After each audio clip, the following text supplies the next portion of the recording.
In this video, I'm going to show you my favorite way to create group norms with students. This method of creating norms with students is really engaging. I find that mine usually really enjoy it. And you'll see it's beautifully simple, it's creative, it's dynamic, so I'm about to tell you exactly how to do it. But first, if you're new here, my name is Maureen. I've been a facilitator for over a decade, and I work with young adults and adults from all over the world to have meaningful conversations about sensitive, often controversial topics through a social justice lens. So let's quickly define what group norms are. Group norms are essentially the foundation of your learning environment. I like to say that they are the shared values and expectations that we establish at the start of our time together to help us create a space where everyone feels comfortable actively participating in the learning. So you might already be familiar with the fact that there are two main ways to introduce group norms into your classroom. There is a first way, which just involves bringing in a set of predetermined group norms that you find on the internet or in a book. I like to use the ones in the book Raise Dialogues. But then there is a second way, which involves creating the group norms from scratch with your students. And when I have the time, I always prefer to create the norms from scratch. So that's what this video is really going to be focusing on today. So here we go. I start by telling students that we're going to generate a set of group norms or of ground rules for our classroom. And that the way we're going to do that is by crowdsourcing their ideas. So then I pass out 3 different colored flashcards. One flashcard corresponds to their hopes, one their fears, and one their needs for the classroom environment. And I tell them that they can write one on each side. Then I give them 5 minutes of solo journaling time and I ask them to fill out the flashcards. After those 5 minutes are up, I collect everybody's flashcards, and I also split up the larger group into smaller groups. Once I have all the flashcards and I shuffle them randomly, I anonymously pass them out to each group so that each group ends up with a little pile of their classmates' needs, hopes, and fears. Based on the flashcards they received and on their small group discussion, I asked them to come up with 7 group norms for the classroom. And I give them at least 10 or 15 minutes to brainstorm these norms because I really want this to be a time of exchange, of connection. It also creates a lot of intergroup empathy. So it's really worth investing time in this discussion. I like to give each group a large piece of paper to write down the 7 norms, so make sure to tell the group to assign a script writer. And then once the time is up, I put the norms up all around the room, and I ask the students to stand up and do a gallery walk where they read all of the group norms that the different groups came up with. I ask them to carefully notice, sometimes even write down, the similarities and differences they observe across the documents.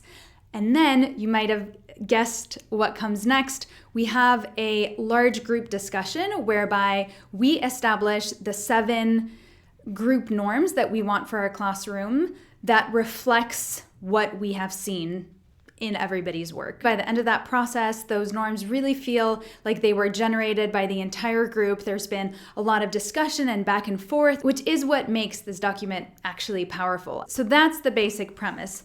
3 flashcards, small group discussion, larger class document.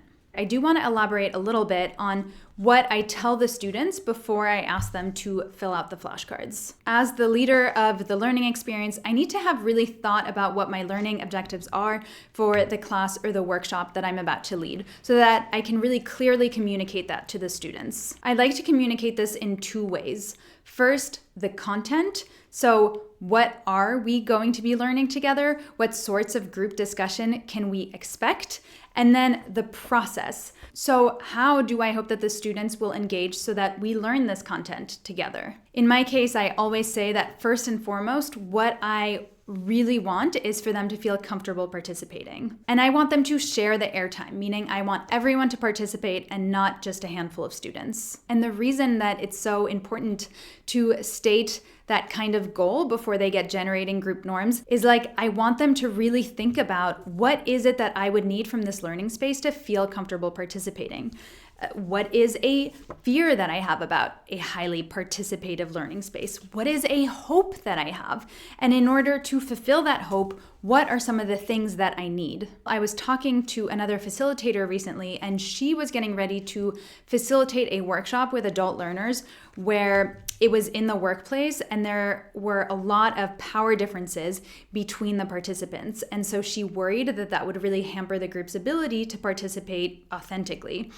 And so we were brainstorming what she could do together. And that's one thing that we came up with.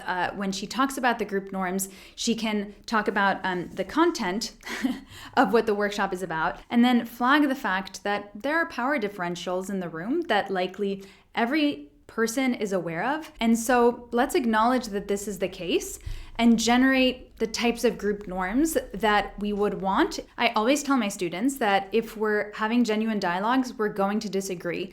And there is conflict that will come up in our classroom. And so again, knowing that that is the case, how does that influence the group norms that we create? Finally, a point that I want to make is that group norms aren't so useful as a disciplinary measure, right? I have no way to enforce the group norms, and that's also not really what they're for.